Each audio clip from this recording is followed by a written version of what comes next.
الحمد لله نحمده ونستعينه ونستغفره ونعوذ بالله من شرور أنفسنا ومن سيئات أعمالنا من يهده الله فلا مضل له ومن يضلل فلا هادي له وأشهد أن لا إله إلا الله وحده لا شريك له وأشهد أن محمدا عبده ورسوله أما بعد فإن خير الحديث كتاب الله وخير الهدي هدي محمد صلی اللہ علیہ وسلم وشر الامور محدثاتها وكل محدثة بدعة وكل بدعة ضلالة وكل ضلالة في النار اعوذ باللہ من الشیطان الرجیم بسم اللہ الرحمن الرحیم قل ان كان آباؤكم وابناؤكم واخوانكم وازواجكم وعشيرتكم واموال اقترفتموها وتجارة تخشون کسادها احب الیکم ومساکن ترضونها احب الیکم من اللہ ورسولہ وجہاد فی سبیلہ فتربصوا حتی یأتی اللہ من امرہ۔ محترم حاضرین، قرآن کی جو آیت خطبہ مسنونہ کے بعد میں نے تلاوت کی سورہ توبہ کی بڑی مشہور آیت ہے۔ اللہ رب العالمین نے بہت واضح اور دو ٹوک انداز میں ہمیں اور آپ کو قیامت تک کے مسلمانوں اور انسانوں کو خطاب کر کے ارشاد فرمایا کہ آپ، اللہ کے رسول کو کہا کہ آپ لوگوں سے یہ کہہ دیں، بتا دیں، ان کان آباؤکم و ابناؤکم، کہ اگر تمہارے آبا و اجداد، باپ دادا پردادا، ابناؤکم تمہارے بیٹے پوتے ناتی نواسے، و اخوانکم تمہارے بھائی بند، رشتہ و پیوند کے وہ لوگ جو بھائی کے رشتے میں آتے ہیں، وَأَزْوَاجُكُمْ تمہاری بیویاں یا بیویوں کے لیے تمہارے شوہر یعنی تمہارا جو جوڑا ہے، وَعَشِيرَتُكُمْ اور تمہارا خاندان قبیلہ، وَأَمْوَالٌ اقْتَرَفْتُمُوهَا اور تمہارے وہ مال جنہیں تم نے کمایا ہے، باپ دادا، بیٹے بند، بھائی بند، بیویاں اور خاندان، پانچ ہوا، چھٹا مال، کہ وہ مال جو تم نے کمایا ہے، وَتِجَارَةٌ تَخْشَوْنَ کَسَادَهَا اور تمہاری تجارت، دھندا، کاروبار جس کی کساد بازاری سے، مندی سے تم کو ڈر لگتا ہے کہ دھندا چوپٹ نہ ہو جائے، خسارے کا اور نقصان کا شکار نہ ہو جائے، تو تمہاری وہ تجارت جس کی کساد بازاری یا مندی کا تم کو ڈر لگتا ہے، وَمَسَاكِنُ تَرْضَوْنَهَا اور تمہارے وہ گھر جو تمہیں بہت پسند ہیں، عزیز ہیں۔ یہ 8 چیزوں کا ذکر کیا۔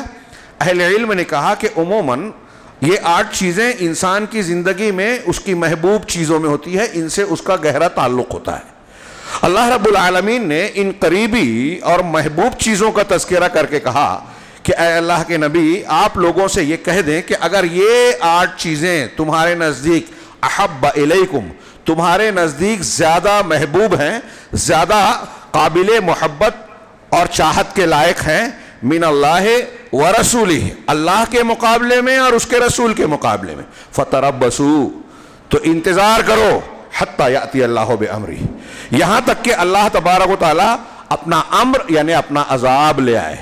اگلا ٹکڑا ہے واللہ لا یہدی القوم الفاسقین، اللہ فاسق اور گنہگار لوگوں کو ہدایت کی راہ پر نہیں چلاتا، اس کی توفیق نہیں دیتا۔ گویا یہ رویہ کہ ہمارے نزدیک ان چیزوں میں سے کوئی چیز، باپ دادا، بھائی بند، رشتہ و پیوند، بیوی بچے، مال دولت، گھر بار، اگر یہ چیزیں اللہ اور اس کے رسول سے زیادہ محبوب ہے، وَجِہَادٍ فِي سَبِيلِ اور اللہ کے راستے میں جہاد کرنے، قربانیاں دینے سے زیادہ عزیز ہیں، تو اللہ تعالیٰ نے کھلا اعلان کیا کہ تم انتظار کرو یہاں تک کہ اللہ کا امر آ جائے، عذاب آ جائے۔ ہم آگے اس پر گفتگو کریں، لیکن یہاں میں آپ کو اشارہ کروں کہ آج مسلمانوں پر اللہ رب العالمین کے مختلف امامر آئے ہوئے ہیں۔ ہاں، پریشانی مصیبت آتی ہے تو ہم ایک کہتے ہیں کہ یہ اللہ کی آزمائش ہوتی ہے، اور ایک پریشانی مصیبت اللہ رب العالمین کی جانب سے مکافات عمل اور ہمارے کیے کا بدلہ ہوتا ہے، جیسی کرنی ویسی بھرنی کے تحت، جو قرآن اور حدیث میں بالکل واضح ہے۔ تو اب کون سی چیز آزمائش ہے اور کون سی مکافات عمل؟ بعض لوگ یہ سوال کرتے ہیں، تو اس کا جواب یہ ہے کہ جو آزمائش ہوتی ہے اس میں ذلت نہیں ہوتی، پریشانی آتی ہے، دقت آتی ہے، مشکل محسوس ہوتی ہے، لیکن انجام اس کا اچھا ہوتا ہے۔ انبیاء کرام علیہم الصلاۃ والسلام کو بہت بڑی بڑی آزمائشوں میں مبتلا کیا گیا، لیکن ان کا انجام ہم اور آپ دیکھ رہے ہیں۔ اور جن لوگوں نے مخالفت رسول کی، انبیاء کرام کی مخالفت کی، وہ بظاہر دندناتے پھرتے ہوں، فرعون وقت کے فرعون بادشاہ اور طاقتور ہوں، لیکن آخر میں ان کا انجام کیا ہوا ہم دیکھتے ہیں۔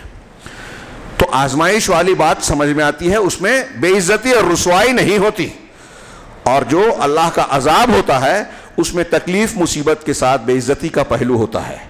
اور یہ ایک ہم اس پر گفتگو بعد میں کر سکتے ہیں کہ یہ بعض مرتبہ ایک مسلمان کے لیے یا مومن بندوں کے لیے یہ خیر ہوتا ہے اگر وہ مصیبتوں سے عبرت اور سبق لے کر توبہ استغفار کریں، اللہ کی طرف رجوع کریں، تو خیر یہ ایک الگ پہلو ہے۔ لیکن میں یہ عرض کرنا چاہتا ہوں کہ آج مسلمانوں پر جو مصیبتوں کے پہاڑ دنیا کے ہر خطے اور علاقے میں ٹوٹتے نظر آ رہے ہیں، وہاں ہمیں یہ نظر آتا ہے کہ ذلت و رسوائی کا پہلو غالب ہے۔ دوسرا پہلو یہ کہ ان مصیبتوں اور تکلیفوں کے بعد مسلمانوں کے یہاں یہ رویہ نظر نہیں آتا کہ اللہ کی طرف رجوع کریں، اپنے گناہوں سے توبہ کریں، اللہ تبارک و تعالیٰ کے پناہ میں اپنے آپ کو دے دیں، دین کو اختیار کریں، یہ نظر نہیں آتا۔ بلکہ ہم دیکھ رہے ہیں کہ ہماری بچیاں مرتد ہو رہی ہیں، ہمارے نوجوان گمراہی کے راستوں پر جا رہے ہیں۔ ہاں، وہ لوگ جو یہود و نصارہ یا مختلف قسم کی یہ عناصر مسلمانوں کے لیے ایجنڈا تیار کر رکھا ہے کہ ان کو ایسے ایسے غلط کاموں میں ملوث کیا جائے، غلط راستے پر لیا جائے، قرآن و حدیث سے دور کیا جائے، اور مغربی یا دوسری تہذیب و ثقافت کا شکار اور دلدادہ بنایا جائے، بطن اور فرج کا غلام بنایا جائے کہ پیٹ کی ضرورت اور شرمگاہوں کے پیچھے پڑ جایا جائے، آج مادہ پرست بنا کے مسلمانوں کو اسلام سے اور آخرت سے دور کر دیا جائے، وہ ہم دیکھ رہے ہیں۔ یہ تشویش کی بات ہے۔ تو اللہ تبارک و تعالیٰ کا یہ حکم میں صرف اس ایک آیت کی روشنی میں مسلمانوں کے موجودہ حالات کو اگر ہم دیکھنا ہے تو دیکھ سکتے ہیں کہ اللہ رب العالمین نے صاف صاف اعلان کیا ہے کہ اللہ اور اس کے رسول کے مقابلے میں دنیا کی چیزیں تمہیں زیادہ محبوب ہے، تو اللہ کے عذاب کا انتظار کرو۔ فَتَرَبَّصُوا حَتَّى يَأْتِيَ اللَّهُ مِنْ أَمْرِهِ، انتظار کرو یہاں تک کہ اللہ اپنا حکم لے آئے۔ یہ تو چھوٹے چھوٹے عذاب ہیں، چھوٹی چھوٹی قیامتیں ہیں۔ جب اللہ کا آخری فیصلہ ہوگا تو اس کے بعد توبہ استغفار کا بھی موقع نہیں ملتا۔ یہاں اس آیت کو اس موقع پر پیش کرنے کا مقصود یہ ہے، جو مجھے جس عنوان پر گفتگو کرنا ہے، حب رسول صلی اللہ علیہ وسلم۔ علامہ قرطبی نے یہ بیان کیا، اور بالکل واضح بات ہے کہ اس قرآن کی اس آیت سے پتہ چلتا ہے کہ اللہ تعالیٰ کے ساتھ ساتھ اللہ کے بعد نبی صلی اللہ علیہ وسلم سے محبت کرنا فرض ہے ایک مومن کے لیے۔ اللہ کہہ رہا ہے کہ اگر تمہاری اللہ اور اس کے رسول سے محبت دوسری چیزوں کے مقابلے میں زیادہ نہیں ہے تو عذاب کا انتظار کرو۔ اس کا مطلب یہ محبت نہیں ہے کسی بندے کے اندر تو اللہ تبارک و تعالیٰ کے عذاب کا مستحق ہو جاتا ہے۔ مطلب یہ فرض ہے کہ اللہ اور اس کے رسول سے محبت کی جائے، اور کیسی؟ دنیا کی دوسری چیزوں کے مقابلے میں زیادہ۔ اہل علم نے بیان کیا، بخاری اور مسلم میں حضرت انس بن مالک رضی اللہ تعالیٰ عنہ کی حدیث ہے۔ امام بخاری نے اس حدیث پر عنوان جو لگایا، ترجمۃ الباب جسے کہتے ہیں، باب حب الرسول من الایمان، حب الرسول صلی اللہ علیہ وسلم من الایمان، رسول سے محبت کرنا ایمان کا حصہ ہے، بلکہ ایمان کی بنیادوں میں شامل ہے۔ لا الہ الا اللہ کے ساتھ محمد رسول اللہ جڑا ہوا ہے۔ اللہ کی توحید اور الوہیت میں اس کو وحدہ لا شریک اگر نہیں مانا تو بندہ اسلام میں داخل نہیں ہوگا۔ اس کے ساتھ ساتھ لازمی جز ہے کہ محمد کو محمد رسول اللہ صلی اللہ علیہ وسلم مانا جائے۔ رسول نہیں مانا تو لا الہ الا اللہ کہنا فائدہ مند نہیں ہے۔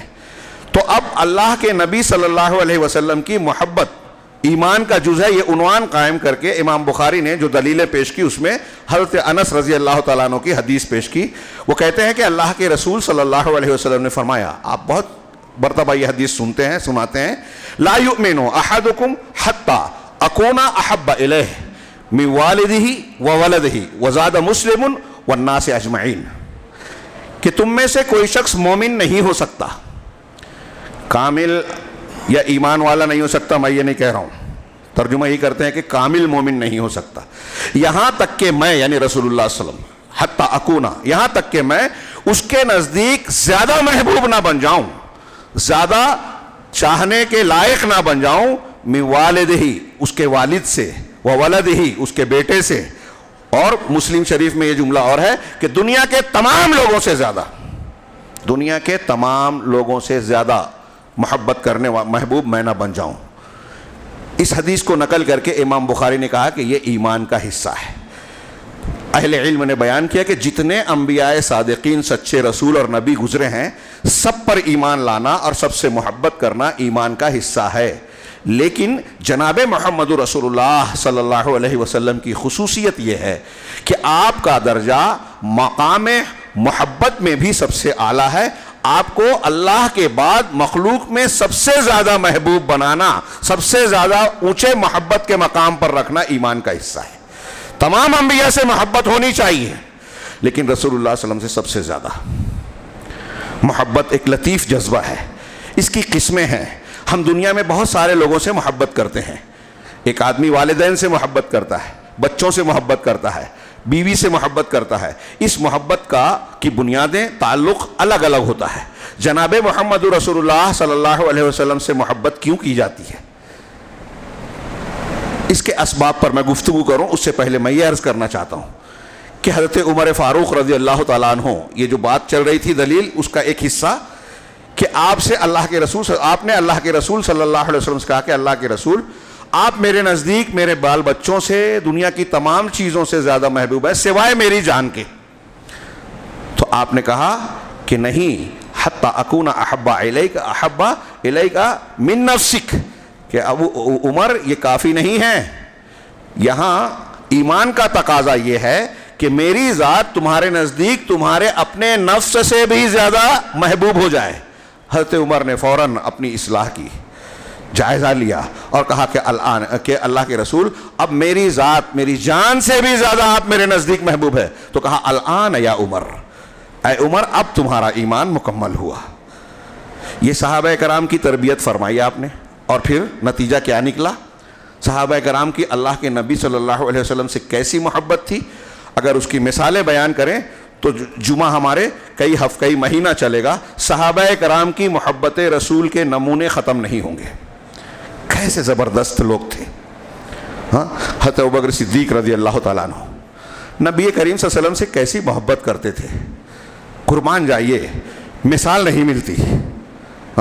آپ کی پوری زندگی حب رسول کا بہترین نمونہ ہے، اتباع رسول کا بہترین نمونہ ہے۔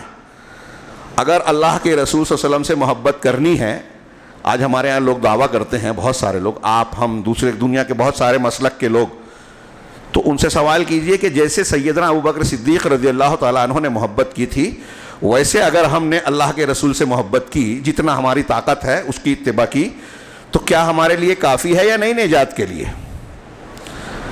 حضرت عمر نے جیسے محبت کی، حضرت عثمان نے جیسے محبت کی، کافی ہے یا نہیں؟ یا ان کی محبت میں کچھ کمی تھی؟ اگر ہم نے ان کے طرح محبت کی تو کیا کچھ کمی رہے گی؟ کچھ زیادتی ہوگی؟ نہیں۔ اگر وہ ہاں بولتا ہے اور نہ بولتا ہے، دونوں صورتوں میں جواب ہمیں تیار نظر آئے گا کہ نہ بولے تو گمراہ ہے کہ ابوبکر صدیق عمر فاروق کو قرآن و حدیث نے جو طے کیا وہ مان نہیں رہا، انکار کر رہا ہے، تب بھی اس کا ایمان خطرے میں۔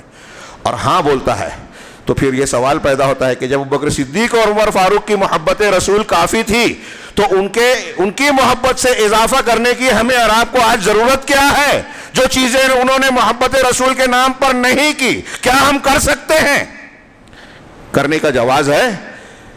محفل میلاد، جلوس میلاد، عید میلاد اور ایسی بہت ساری چیزیں جو حب رسول کے نام پر کی جاتی ہے، جو حقیقت میں میں ایسا مانتا ہوں منبر رسول سے، اس مسجد میں اللہ کے گھر میں پوری ذمہ داری کے ساتھ کہہ رہا ہوں کہ یہ مخالفت رسول ہے، رسول کی دشمنی ہے کہ آپ رسول کا نام لیتے ہیں لیکن آپ رسول کی بات نہیں مانتے۔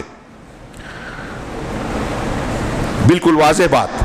سیدنا ابوبکر صدیق کی محبت کیسی تھی؟ صرف سفر ہجرت دیکھ لیجئے، پڑھ لیجئے حدیثوں میں جو بیان کیا گیا ہے، بخاری مسلم اور دوسری کتابوں میں۔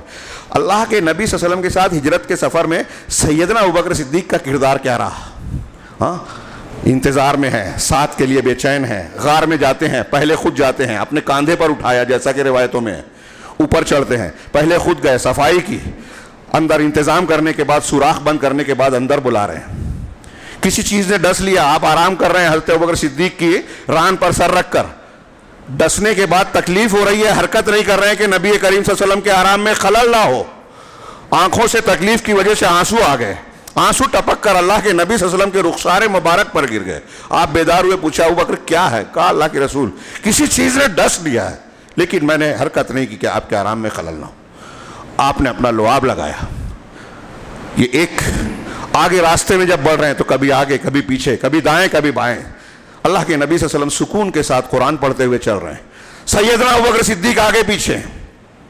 پوچھا ابوبکر یہ کیا کر رہا ہو؟ کبھی آگے کبھی پیچھے, کبھی اس طرف کبھی اس طرف. کہا اللہ کے رسول مجھے ڈر جب یہ خیال آتا ہے کہ آگے سے کوئی گھات میں ہوگا اور آپ پر حملہ کر دے گا تو میں آگے آ جاتا ہوں کہ حملہ ہو تو مجھ پر.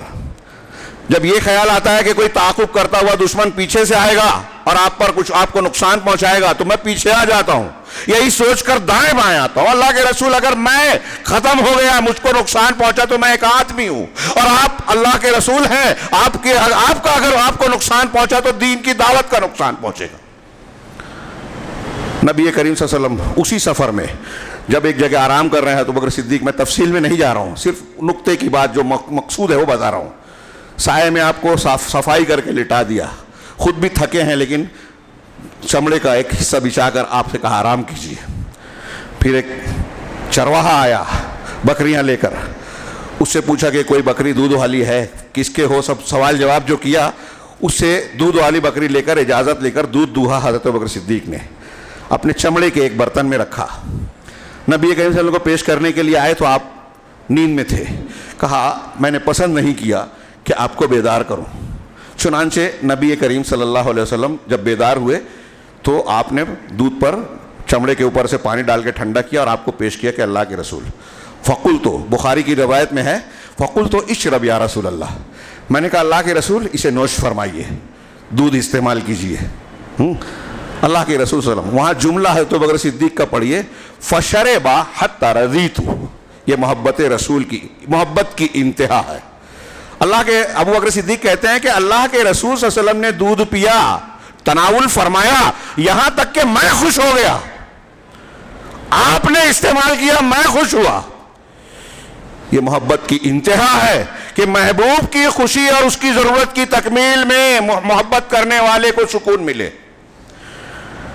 ابوبکر صدیق رضی اللہ تعالیٰ عنہ سے راستے میں جب کوئی سوال کرتا, حضرت انس کہتے ہیں کوئی سوال کرتا کہ آپ کے ساتھ یہ آپ کے آگے کون ہے, تو کہا ان ھذا رجل یہدینی السبیل, یہ ایک آدمی ہے جو مجھے راستہ بتاتا. حضرت انس کہتے ہیں کہ وہ آدمی یہ سمجھتا کہ حضرت ابوبکر صدیق کا مطلب ہے کہ یہ جو ہم سفر کر رہے ہیں یہ راستہ بتاتا, لیکن مقصد ان کا یہ ہوتا تھا کہ ہم کو خیر کا راستہ, نجات کا راستہ بتاتے ہیں. یہ سیدنا ابوبکر صدیق رضی اللہ تعالیٰ عنہ. عمر فاروق, کتنی مثالیں, صرف ایک شخصیت کی دیتے رہیں تو ایک خطبے کا وقت چلا جائے گا. میں صرف ایک مثال کہ بدر کے قیدیوں کا جب معاملہ پیش آیا, اس سلسلے میں مشورہ کیا کہ ان کے ساتھ کیا ہونا چاہیے. حضرت عمر نے کہا کہ قتل کر دیں, پہلی مرتبہ باطل پر اللہ نے ہم کو فتح دی ہے اور ان کو ختم کریں گے تو ان کے نسل اور ان کی قوت ختم ہوگی اور ایسا ایسا فائدہ ہوگا. آپ نے اسے پسند نہیں فرمایا. ابوبکر صدیق نے کہا کہ فدیہ لے کے چھوڑا جائے, فدیے کے ذریعے ہم کو آگے جنگ لڑنے میں اور دوسرے کاموں میں مدد ملے گی. آپ نے اسے اختیار کیا. اللہ رب العالمین نے قرآن کی آیت نازل کی سورہ نساء میں, کہ ما کان للنبی ان یکون لہ اسری حتی یثخن فی الارض, کہ نبی کے لیے درست نہیں ہے کہ اسے قیدی ملے یہاں تک کہ وہ اچھی طرح ان کا صفایا کرے. اگر پہلے سے لولا کتاب من اللہ سبق, اگر پہلے سے اللہ کی کتاب سبقت نہ کی ہوتی تو آپ لوگوں نے جو عمل کیا ہے اس کی وجہ سے عذاب آ جاتا. اللہ کے نبی صلی اللہ علیہ وسلم پر عتاب آیا. حضرت عمر کی رائے کی تائید آئی قرآن سے. قرآن میں سورہ انفال کی پڑھی ہے یہ آیت جو میں نے پڑھی. حضرت عمر کہتے ہیں کہ دوسرے دن صبح میں جب میں بیدار ہو کے پہنچا تو دیکھا کہ اللہ کے نبی صلی اللہ علیہ وسلم اور ابوبکر صدیق دونوں رو رہے ہیں. میں نے ان سے پوچھا کیا وجہ ہے, تو جو جملہ ہے وہاں دیکھیے, حضرت عمر نے کہا کہ آپ لوگ کیوں رو رہے ہیں مجھے بتائیے, اگر وجہ ہوئی رونے کی تو میں بھی رہوں گا, اور اگر نہیں آئی رونا نہیں آیا تو آپ دونوں کے رونے کی وجہ سے رونے کی کوشش کروں گا. یہ ہے اتباع. صحابہ کرام اللہ کے نبی صلی اللہ علیہ وسلم نماز پڑھا رہے ہیں جوتا پہن کے. حضرت جبرائیل نے، ابو داؤد کی صحیح حدیث ہے، خبر دی کہ آپ کے جوتے میں گندگی لگی ہے. آپ نے نماز کے دوران جوتا اتار دیا. صحابہ کرام میں جن جن لوگوں نے پہنا تھا سب نے اتار دیا. ہمارے یہاں لوگ پوچھتے ہیں کہ ہمارے امام، ٹھیک ہے اللہ کے رسول کی حدیث ہے رفع الیدین کرنے کی، فلاں چیز کی، لیکن ہمارا مسلک ہے کہ نہیں ہمارا امام کیا بولتا ہے. صحابہ کرام کا یہ مزاج، رسول یہ مزاج نہیں تھا، رسول نے کیا ہم کو کرنا ہے. یہ محبت کا نتیجہ تھا، اتباع، کہ اللہ کے نبی محبوب نے جو بتایا ہم کو کرنا ہے. چنانچہ جوتا نکالا، وجہ نہیں جانی، بعد میں اللہ کے رسول نے وجہ بتائی کہ میں نے تو اس لیے نکالا تھا، تم نے کیوں کہا؟ اللہ کے رسول آپ کو دیکھ کر سے پتہ چلا صحابہ کا طریقہ یہ تھا کہ نبی صلی اللہ علیہ وسلم سے جو کچھ ہوتا ہے وہ کیا جائے. اب محبت رسول کے وہ میں اشارے کروں، آپ لوگ سنتے ہیں، اور اس وقت موقع نہیں ہے، صرف اشارہ ہی کر سکتا ہوں. وہ چیزیں جو محبت رسول کی اللہ کے رسول صلی اللہ علیہ وسلم کے صحابہ کرام میں تھیں. ہاں، غزوہ بدر میں نے بتایا. احد دیکھیے، غزوہ احد میں حضرت ابو طلحہ حضرت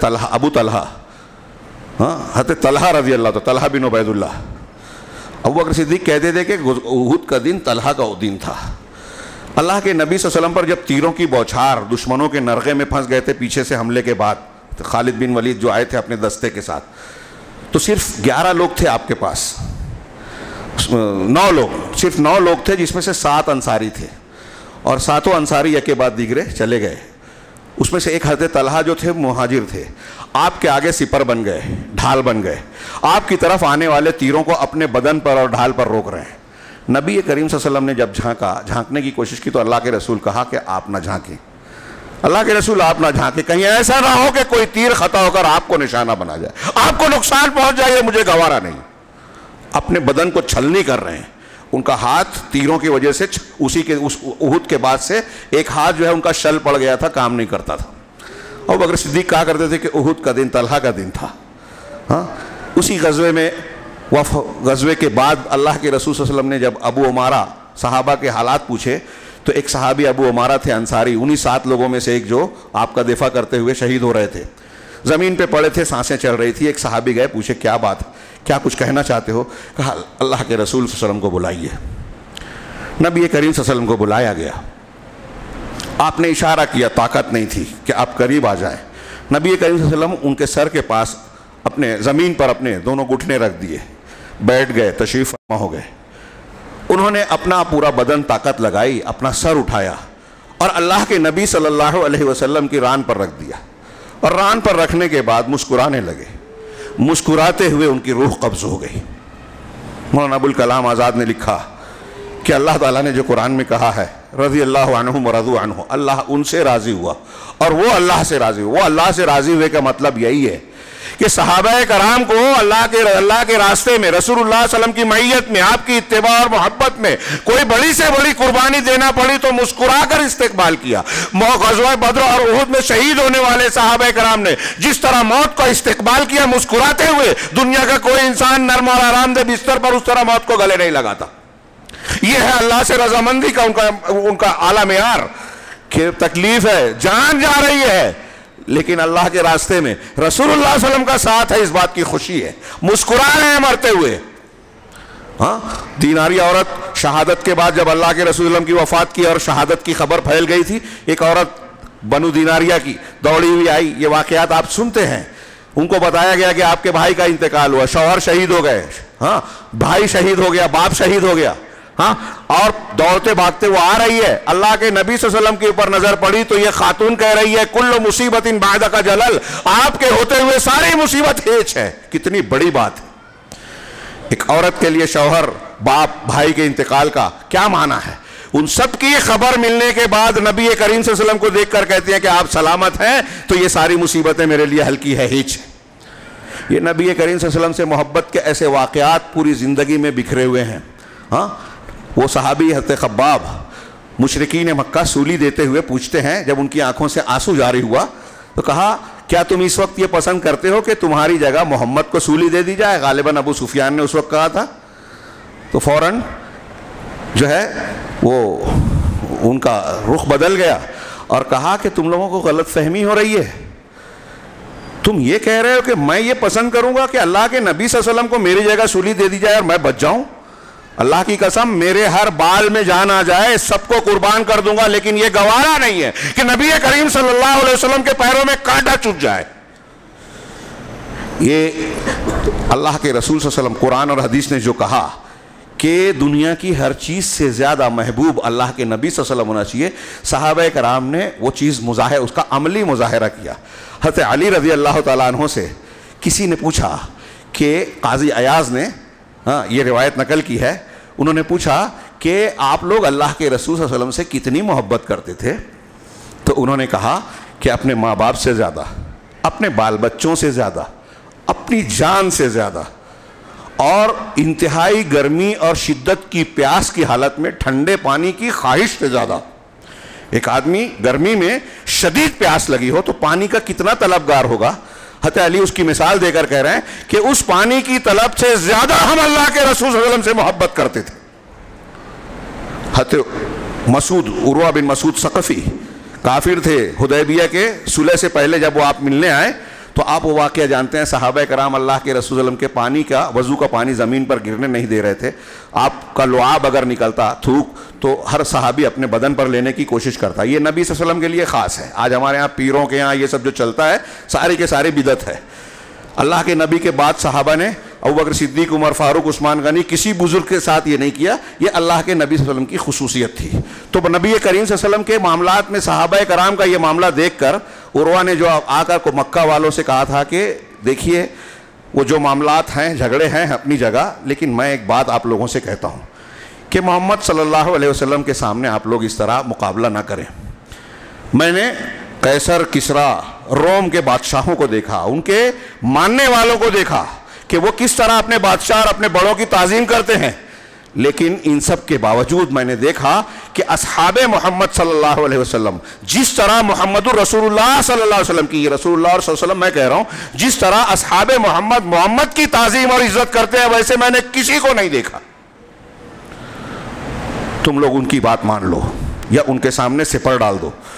یہ اس وقت کافر تھے، یہ بیان دے رہے ہیں۔ میں نے یہ چند مثالیں بیان کی، ایک تو اللہ کا حکم ایک آیت اور ایک حدیث کو پیش کر کے، ایسی بہت سی دلیلیں ہیں، اور صحابہ کرام کی محبت رسول کے کچھ نمونے پیش کر کے۔ اب ایک تیسرا پہلو، وقت بہت کم ہے، تیسرا پہلو یہ کہ نبی کریم صلی اللہ علیہ وسلم سے ہمیں محبت اگر کرنی ہے، ایمان کا حصہ ہے، ضروری ہے، تو کیوں؟ کیا وجہ ہے؟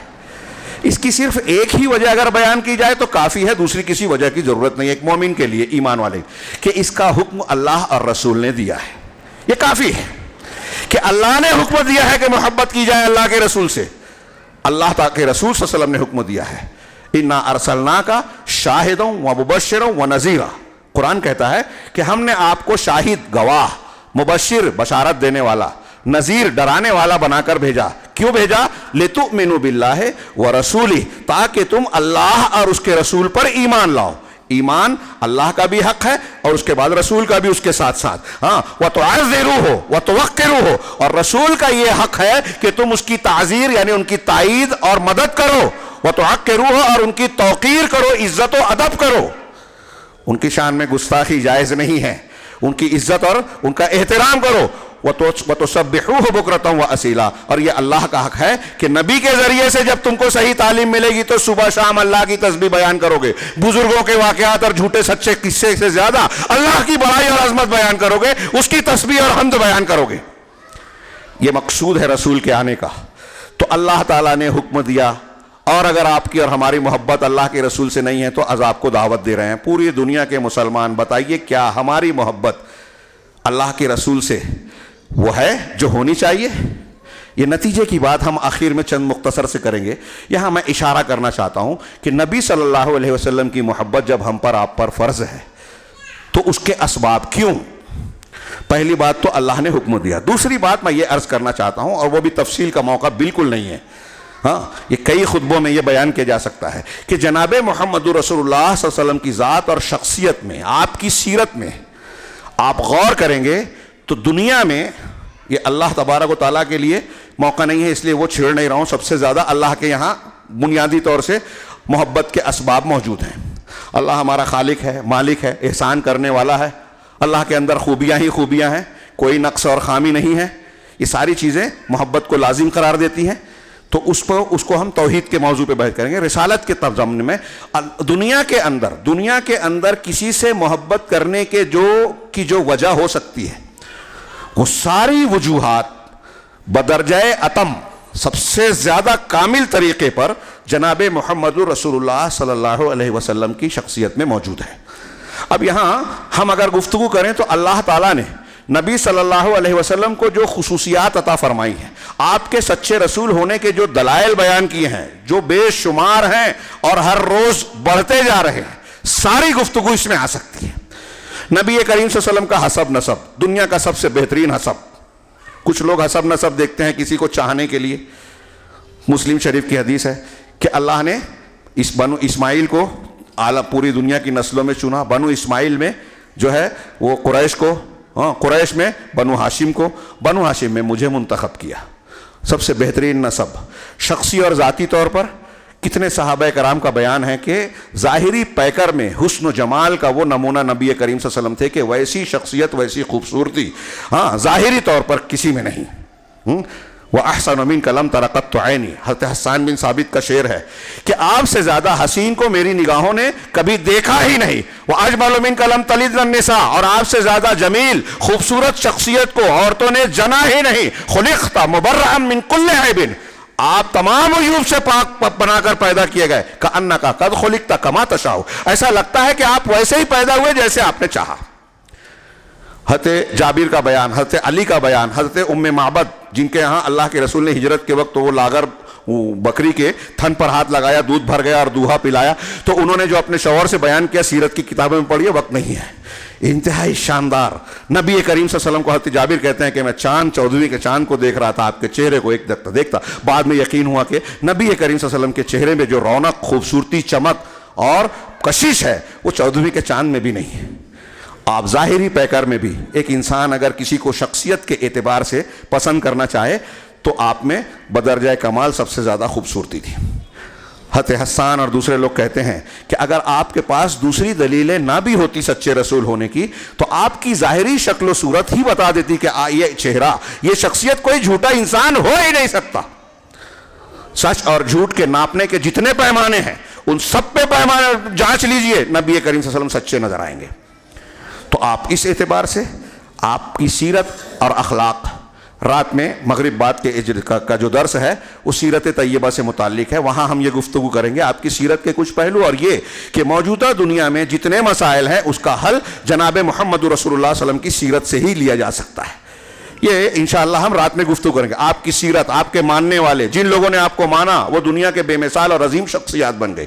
کبھی دنیا میں اتنے بڑے بڑے لوگ اکٹھا نہیں ہوئے ایک تاریخ میں. یہ یورپ کا ایک مصنف کہتا ہے جتنا محمد رسول اللہ صلی اللہ علیہ وسلم کی تربیت پانے والے صحابہ کرام ایک زمانے میں پیدا ہوئے، ابوبکر صدیق، عمر فاروق، عثمان غنی، خالد ابن ولید، زید بن ثابت اور بہت سے نام جو ہر ایک اپنے اعتبار سے ایک جداگانہ صلاحیت اور نمایاں حیثیت رکھتا ہے، ایک زمانے میں اتنے لوگ اکٹھا نہیں ہوئے. نبی کریم صلی اللہ علیہ وسلم کی شخصیت جتنی جامع ہے دنیا میں کسی کی نہیں ہے. ایک آدمی بہت اچھا لیڈر ہے تو اچھا باپ نہیں ہے، اچھا تاجر ہے تو اچھا شوہر نہیں ہے، فلاں کام میں اگر ماہر ہے تو فلاں کام میں وہ کمزور ہے. نبی کریم صلی اللہ علیہ وسلم کو آپ جس حیثیت سے دیکھیے آپ کو سب سے بہترین نظر آئیں گے. باپ کی حیثیت سے، بھائی کی حیثیت سے، دوست کی حیثیت سے، لیڈر کی حیثیت سے، کسی بھی حیثیت میں دیکھیے سب سے بہترین نظر آئیں گے. ایک آدمی اگر بہت سچا ہے تو دوسری میں خامی ہے. ایک آدمی بہت امانت دار ہے تو کوئی اور صفت کم ہے. صبر کرنے والا ہے، معاف کرنے والا ہے تو کہیں بزدلی آ جاتی ہے. لیکن جناب محمد رسول اللہ صلی اللہ علیہ وسلم کو آپ کسی بھی حیثیت سے دیکھیے، صبر کرنے میں سب سے اعلیٰ، سچائی میں بے مثال، بہادری میں آپ کا کوئی ثانی نہیں، اور اسی طریقے سے طاقت و قوت مل جانے کے بعد معاف کر دینا جیسا آپ نے مظاہرہ کیا پوری انسانی تاریخ میں نہیں ملتا. آج بہت شرم کی بات ہے کہ دنیا کے لوگ کہہ رہے ہیں کہ آپ انتہا پسندی کی تعلیم بناتے ہیں. کچھ سالوں پہلے ڈنمارک میں آپ کا کارٹون بنایا گیا اور یہ بتایا گیا کہ آپ دہشت گردی اور انتہا پسندی کی تعلیم دیتے ہیں، جبکہ جناب محمد خود یورپ کے بہت سارے منصف مصنفین کا یہ اعتراف ہے کہ دنیا میں اگر امن و امان قائم کرنا ہے تو محمد رسول اللہ صلی اللہ علیہ وسلم سے بہتر کوئی لیڈر ہو ہی نہیں سکتا، اور آپ سے بہترین تعلیم کسی کی تعلیم ہو ہی نہیں سکتی. میں عرض کر رہا تھا وقت نہیں ہے اس لیے سمیٹ کے کچھ باتوں کو چھوڑ رہا ہوں کہ اللہ کے نبی صلی اللہ علیہ وسلم کی شخصیت میں وہ ساری چیزیں سب سے زیادہ کامل ہیں جو محبت کے لیے ضروری ہے، کسی سے محبت کی جا سکتی ہے۔ ہم پر کسی سے محبت اس لیے بھی کی جاتی ہے کہ وہ احسان کرتا ہے ہم پر۔ نبی صلی اللہ علیہ وسلم سے بڑا احسان کس کا ہے؟ یہ بات ادھوری رہ جائے گی اگر میں یہ بیان نہ کروں، معاف کیجئے چند منٹ اور، کہ اللہ کے نبی صلی اللہ علیہ وسلم امت کے حق میں کتنے خیر خواہ تھے۔ ایک طرف اللہ تعالیٰ نے کہا انک لعلی خلق عظیم، رات کا موضوع ہے وہ۔ اللہ کے نبی صلی اللہ علیہ وسلم کے بارے میں خود قرآن نے کہا لقد جاءکم رسول من انفسکم عزیز علیہ ما عنتم حریص علیکم بالمؤمنین رؤوف الرحیم، کہ تمہارے پاس ایک رسول جو تمہاری ہی ذات سے ہیں، تمہاری ہی نسل سے ہیں، تمہارے درمیان سے پیدا کیا، فرشتہ نہیں ہیں، مثل بشر نہیں ہیں، بشر ہیں، تمہارے اندر سے من انفسکم آمنہ اور عبداللہ کے بیٹے ہیں، ہاں تمہارے اندر سے ایک رسول کو میں نے مبعوث کیا، عزیز علیہ ما عنتم، تم کو تکلیف پہنچے یہ ان پر بہت شاق ہے، حریص علیکم، تمہارے حریص ہیں، بھلا چاہتے ہیں تمہارا، حریص علیکم بالمؤمنین رؤوف الرحیم، مومنوں کے ساتھ بڑے رؤوف اور رحیم ہے، انتہائی مشفق اور مہربان۔ اب ہم کو کوئی تکلیف پہنچے، ہم کو شرک سے سب سے زیادہ نقصان ہونے والا ہے۔ اللہ کے رسول نے سب سے زیادہ شرک سے ڈرایا، منع کیا، اس کے راستے بند کیے، توحید کی تعلیم دی۔ بدعت و خرافات سے ہم کو سب سے زیادہ نقصان پہنچتا ہے شرک کے بعد۔ ہر جمعہ میں اللہ کے رسول پڑھتے تھے کہ دین میں ہر نئی چیز بدعت ہے، ہر بدعت گمراہی ہے، گمراہی جہنم میں لے جانے والی، اس سے ڈرایا۔ جو چیز ہم کو جہنم میں لے جانے والی یا دنیا میں نقصان پہنچانے والی ہے ان سے منع کیا۔ کتنی چھوٹی چھوٹی چیزیں آپ سوچئے۔ حضرت سلمان فارسی سے کسی نے کہا مذاق اڑاتے ہوئے، غیر مسلم نے، کہ ارے تمہارا نبی وہ ہے علمکم نبیکم کل شیء حتی الخراء، تمہارا نبی وہ ہے جو تم کو ہر چیز سکھاتا ہے، یہاں تک کہ پیشاب پاخانے کا طریقہ بھی۔ حضرت سلمان نے کہا ہاں، اس پر ہم کو شرم نہیں، فخر ہے کہ ہمارا نبی وہ ہے جو ہمیں یہ بھی سکھاتا ہے کہ پیشاب پاخانہ کرنے کے لیے ہم قبلہ رخ نہ ہو، داہنے ہاتھ سے استنجا نہ کریں، 3 سے کم پتھر استعمال نہ کریں استنجا میں، اور جانور کی لید اور ہڈی کا استعمال نہ کریں طہارت حاصل کرنے میں، یہ بھی سکھایا ہے ہمارے رسول نے۔ یہ فخر کی بات ہے، کسی چیز کو تشنا نہیں چھوڑا، ہاں موچ کاٹا جائے، داڑھی کو چھوڑا جائے، زیر ناف بال کو جو ہے صاف کیا جائے، بغل کے بال کو اکھاڑا جائے، عورتوں کے یہ مسائل، گندگی سے صفائی کے یہ فضائل، یہ طریقے، یہ ایک ایک چیز اللہ کے نبی صلی اللہ علیہ وسلم نے بیان کی۔ میں سوال کرنا چاہتا ہوں یہاں کہ نبی صلی اللہ علیہ وسلم کی تعلیم میں کوئی کمی ہے کیا؟ آپ ہم میں سے سب کچھ سوال کریں اپنے آپ سے، مسلمانوں سے۔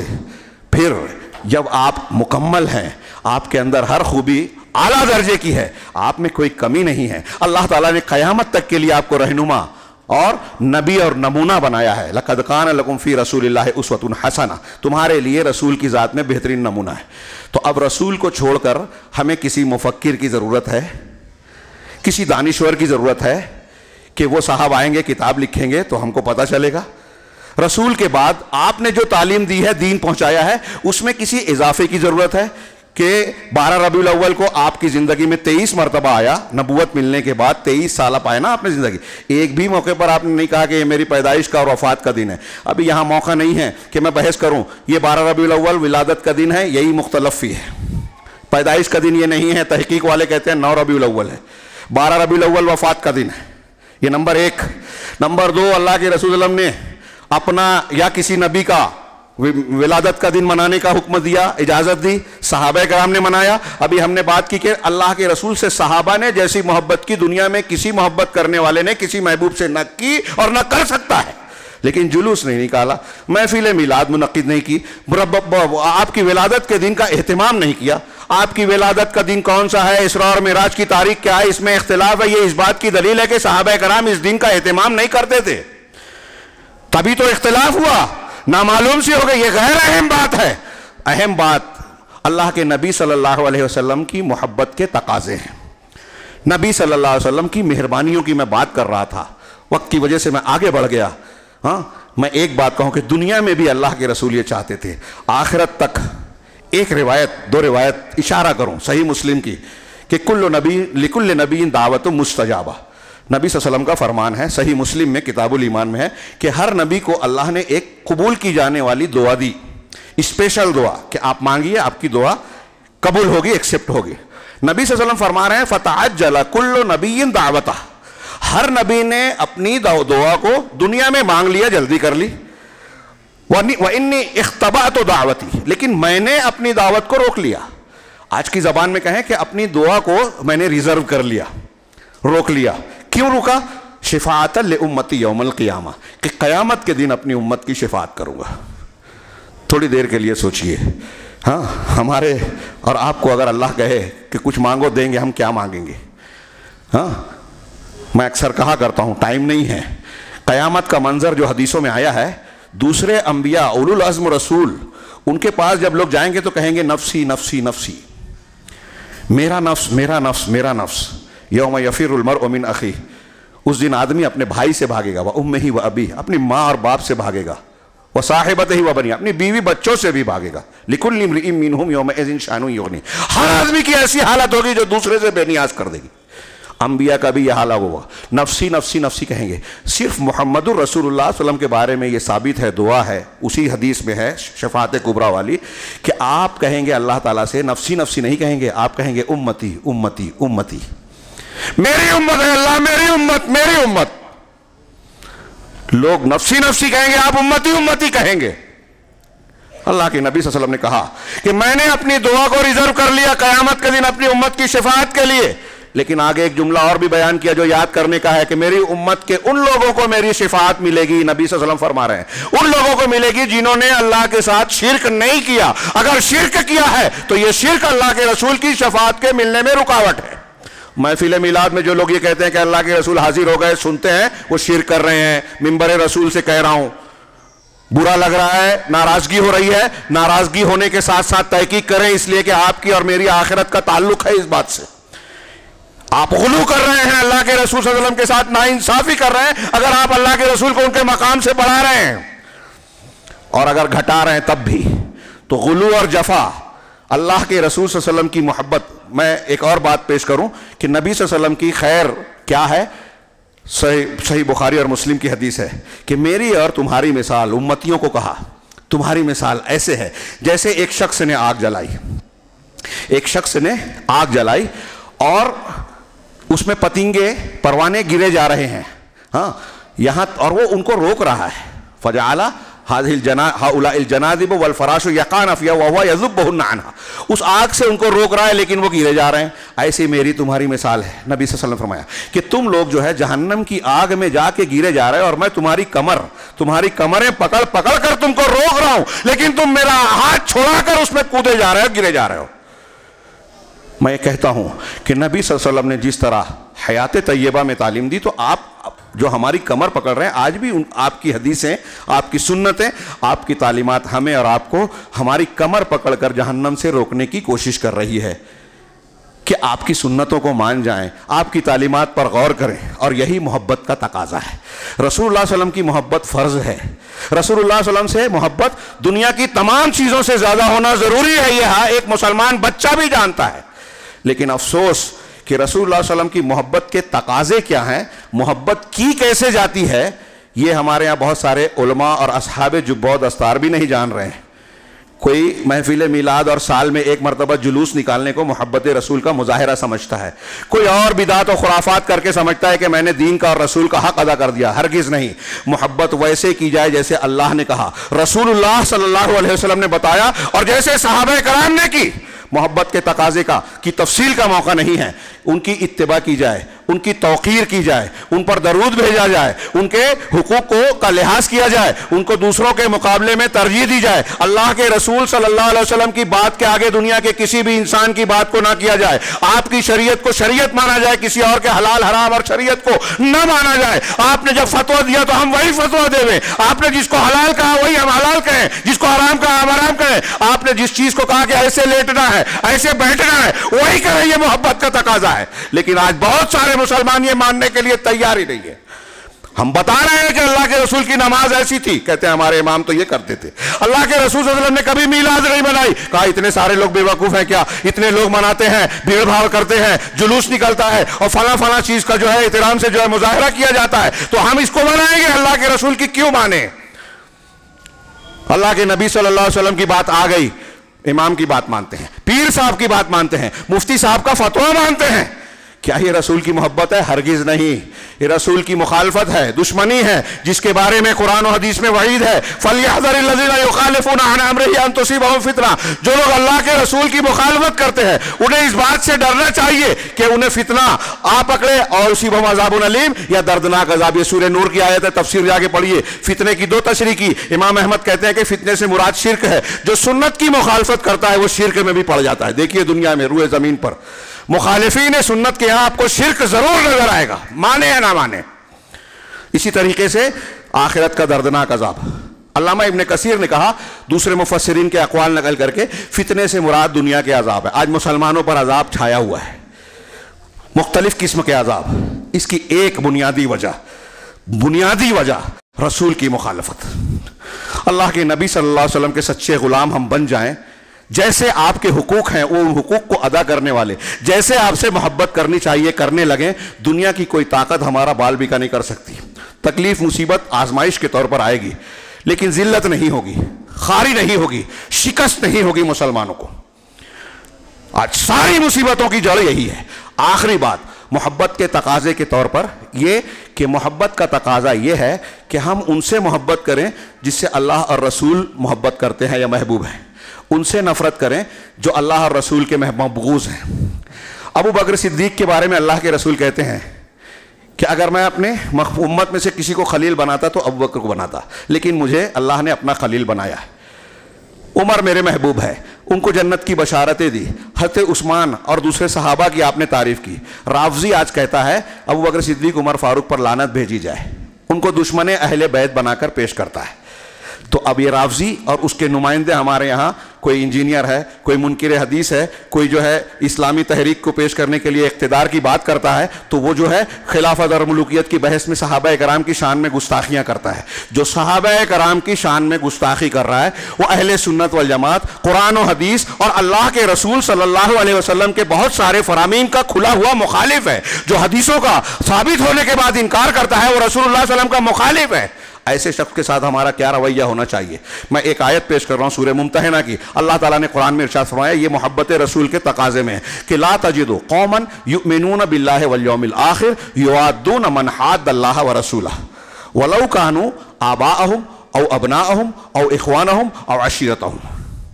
یہ بہت اہم مسئلہ ہے، اور آج کے ماحول میں عالم اسلام میں جو بہت سارے جھگڑے آپس میں اور باہر چل رہے ہیں اس کی تعلیم اس میں جڑی ہوئی ہے۔ ہاں، اللہ تعالیٰ نے فرمایا کہ تم کسی قوم کو ایسا نہیں پاؤ گے جو اللہ پر اور آخرت کے دن پر ایمان رکھتے ہیں، یعنی ایمان والے ایسے نہیں ہو سکتے۔ کیسے نہیں ہو سکتے؟ یوادون من حاد اللہ، کہ وہ ان لوگوں سے محبت کریں جو اللہ اور اس کے رسول کی مخالفت کرتے ہیں۔ من حاد اللہ و رسولہ، جو اللہ کے مخالف ہیں، دشمن ہیں، رسول کے مخالف اور دشمن ہیں۔ میں اکثر پوچھتا ہوں بتائیے ہم میں سے کوئی ہے جو یہ کہے گا کہ ابو لہب سے مجھ کو بہت محبت ہے، ابو جہل میرا پسندیدہ کیریکٹر ہے؟ کوئی کہے گا؟ نہیں کہے گا۔ اگر کوئی کہے گا تو وہ کافر ہو جائے گا۔ جو اللہ کا رسول کا مبغوض ہے، قرآن حدیث سے ثابت شدہ، اس کو آپ محبوب کہیں گے؟ ہاں، صوفیہ ہمارے یہاں کہتے ہیں کہ فرعون حق پر تھا، فرعون حق پر تھا، موسیٰ علیہ السلام سمجھے نہیں تھے اس کی باتوں کو۔ اس کا موقع نہیں ہے کہ میں اس کی تفصیل میں جاؤں۔ یہ انتہائی جرأت و جسارت کی بات ہے کہ اللہ اور رسول کے دشمنوں کو صحیح کہا جا رہا ہے اور انبیاء کو رد کیا جا رہا ہے۔ تو میں یہ عرض کر رہا تھا کہ اللہ کا اور رسول کی مخالفت کرنے والا، اب ایک آدمی اگر شرک کر رہا ہے تو قرآن کی یہ آیت کہتی ہے کہ ہم کو اس سے محبت نہیں ہونی چاہیے، کہ ایسے لوگ جو اللہ اور آخرت کے دن پر ایمان رکھتے ہیں وہ اللہ اور رسول کے مخالفین سے دوستی نہیں رکھ سکتے۔ وَلَوْ كَانُوا آبَاءَهُمْ، چاہے وہ آبا و اجداد کیوں نہ ہو، باپ کیوں نہ ہو، او ابناءہم بیٹا کیوں نہ ہو، او اخوانہم بھائی کیوں نہ ہو، او عشیرتہم یا خاندان کا آدمی کیوں نہ ہو۔ کہتے ہیں کہ یہ آیت نازل ہوئی اہل بدر کے درمیان، جہاں حضرت ابو عبیدہ بن جراح نے مقابلے میں اپنے سگے باپ کو قتل کیا، اپنے باپ کو مار دیا کہ کافروں کی طرف سے آئے تھے۔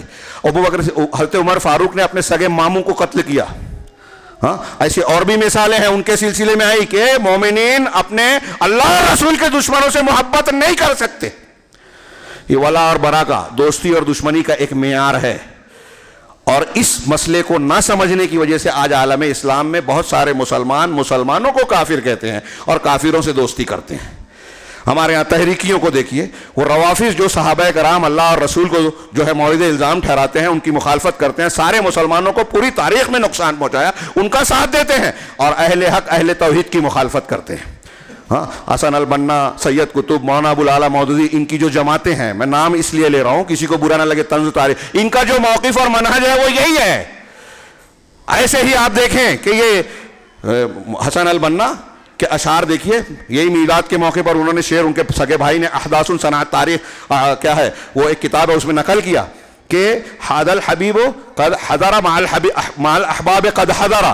ہاں، اللہ کے رسول کے بارے میں کہہ رہے ہیں کہ اللہ کے رسول صلی اللہ علیہ وسلم مجلس میلاد میں حاضر ہوئے، وتسامح الکل، اور جس نے کوئی حال میں یا ماضی میں گناہ کیا ہے اس نے معاف کر دیا۔ اللہ کے رسول گناہوں کو معاف کرنے والے ہیں، اللہ کے رسول محفل میلاد میں حاضر ہوتے ہیں، یہ حسن البنا کہہ رہے ہیں۔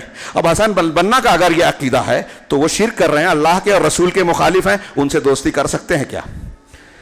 ایسے کتنے ہمارے بزرگ ہیں صوفیہ اور ایسے لوگ جو مختلف جماعتوں کے اگرچہ بڑے بڑے لوگ ہیں، ان کے پیچھے چلنے والی ایک تعداد ہے، لیکن اگر وہ اللہ اور رسول کے مخالف ہیں تو محبت رسول کا تقاضا یہ ہے کہ ان سے دوستی نہ کی جائے۔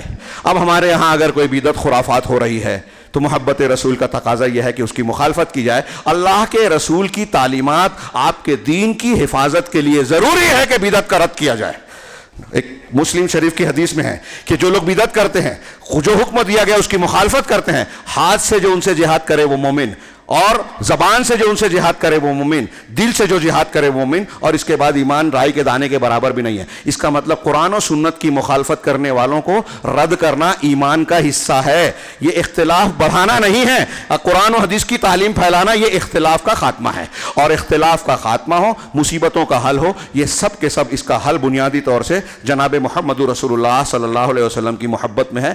آپ کے محبت کے تقاضوں جو اتباع آپ کے حقوق کی ادائیگی سے جڑا ہوا ہے، اس سے جڑا ہے۔ ہاں، یہ ٹائم نہیں ہے، میں ایک جملہ صرف کہہ کے بات کو ختم کرتا ہوں کہ نبی کریم صلی اللہ علیہ وسلم کے جو حقوق ہیں آپ قرآن و حدیث کی روشنی میں دیکھیں، قرآن و حدیث میں آپ کو بیسیوں ایسے فائدے نظر آئیں گے کہ نبی صلی اللہ علیہ وسلم کی اگر آپ اتباع اور آپ سے محبت کرتے ہو تو دنیا میں بھی عزت ملے گی، سعادت ملے گی، مصیبتوں سے، دشمنوں سے، سازشوں سے اللہ آپ کی حفاظت کرے گا، مرنے کے بعد بھی اللہ تبارک و تعالیٰ کے جوار رحمت میں ہوں گے، یعنی عذاب سے محفوظ رکھیں گے، اور یہ چیز قیامت تک کے لیے ہے۔ ایسا نہیں ہے کہ 1400 سال بعد یا آگے کے کچھ زمانے میں کچھ ایسے مسائل پیدا ہو جائیں جہاں ہم کو اللہ کے رسول صلی اللہ علیہ وسلم کی تعلیمات میں کمی محسوس ہو تو کسی دانشور، کسی مفکر اور کسی اور شخص سے جو ہے کچھ مدد لینے کی ضرورت پڑے۔ نبی صلی اللہ علیہ وسلم کا لایا ہوا دین کامل ہے، ایک پیشاب پاخانے کے آداب سے لے کر عقیدے اور عبادت تک ہر چیز کو بیان کیا ہے، اور قیامت تک کے ہر مسئلے کا حل اس میں موجود ہے۔ یہ ہمارا عقیدہ ہونا چاہیے،